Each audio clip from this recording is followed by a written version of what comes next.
हर रोज नए नए चमत्कार, दरबार में आए भक्तों को दुखों को दूर करना, बोलने की अद्भुत कला के माहिर और खुश मिजाज। जी हाँ, मैं यहाँ बात कर रहा हूँ बागेश्वर धाम के पुजारी श्री धीरेन्द्र शास्त्री की। जय माता दी। मैं श्री भगवती दरबार का पवन पुजारी।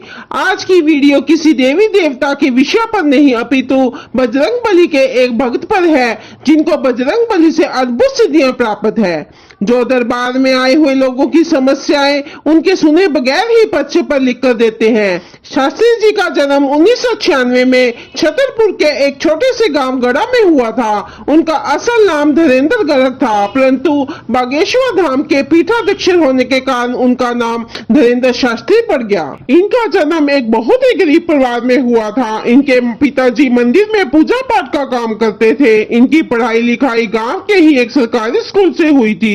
बहुत ही कम उम्र में इन्होंने जिंदगी को बहुत करीब से देखा था। एक दरबार के दौरान उन्होंने खुद ये बात कही थी कि गरीबी के कारण वे वृंदावन जाकर अपनी शिक्षा पूरी नहीं कर पाए।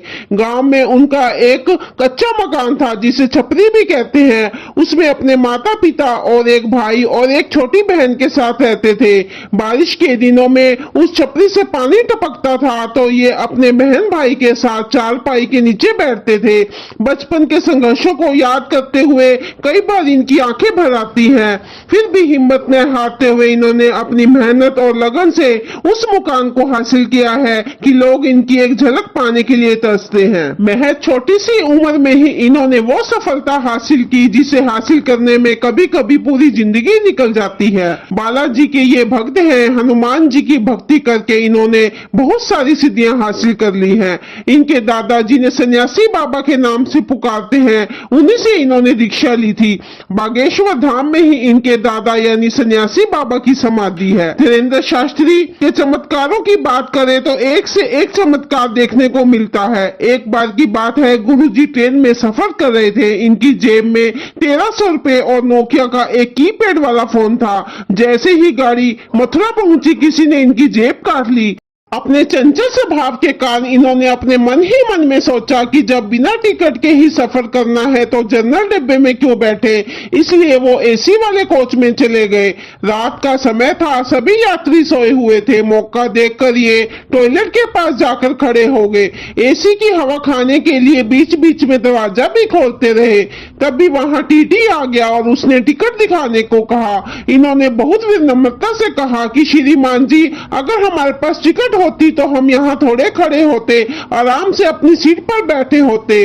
टीटी ने इन्हें बच्चा समझकर छोड़ दिया और कहा कि ये एसी डब्बा है, ट्रेन आकर ग्वालियर स्टेशन पर रुकेगी, तब तुम जनरल कोच में चले जाना। इन्होंने टीटी से कहा कि अगर जनरल डिब्बे में ही जाना होता तो वे एसी वाले कोच में आते ही क्यों। इतना सुनते ही टीटी भड़क गया और अपना मोबाइल निकाला और कहा कि मैं अभी पुलिस को बुला रहा हूँ, उस पर 1200 रुपए का जुर्माना लगेगा और 1 महीने की जेल भी होगी। टीटी की धमकी सुनते ही इन्होंने अपने बालाजी से प्रार्थना की और अपनी सिद्धियों का नमूना दिखा दिया। शास्त्री जी ने टीटी को उसके नाम से पुकारा। टीटी को लगा शायद उसने मेरे कोट पर लगी प्लेट पर मेरा नाम पढ़ लिया है।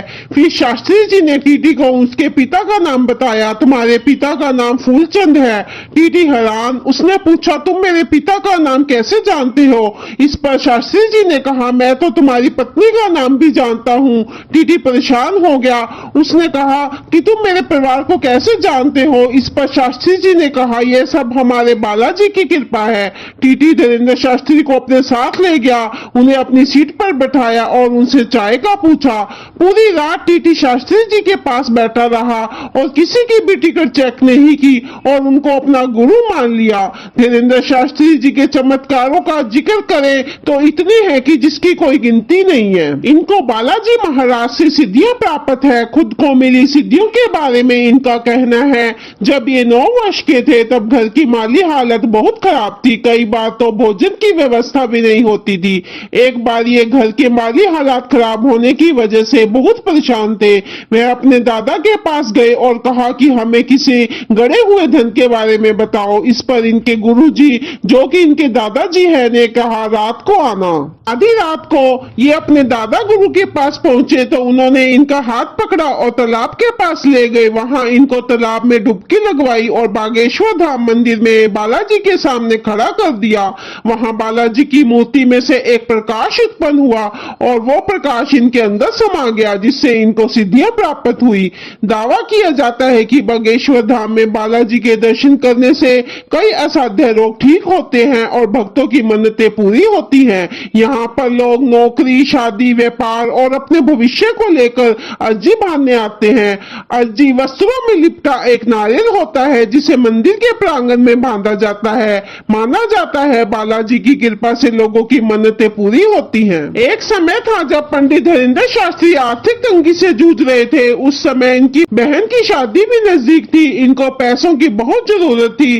तब इनके एक दोस्त ने इनको 25,000 की मदद की। तभी इन्होंने कसम खा ली थी कि जीवन में जब भी वो संपन्न होंगे वे गरीब कन्याओं की शादी करवाएंगे।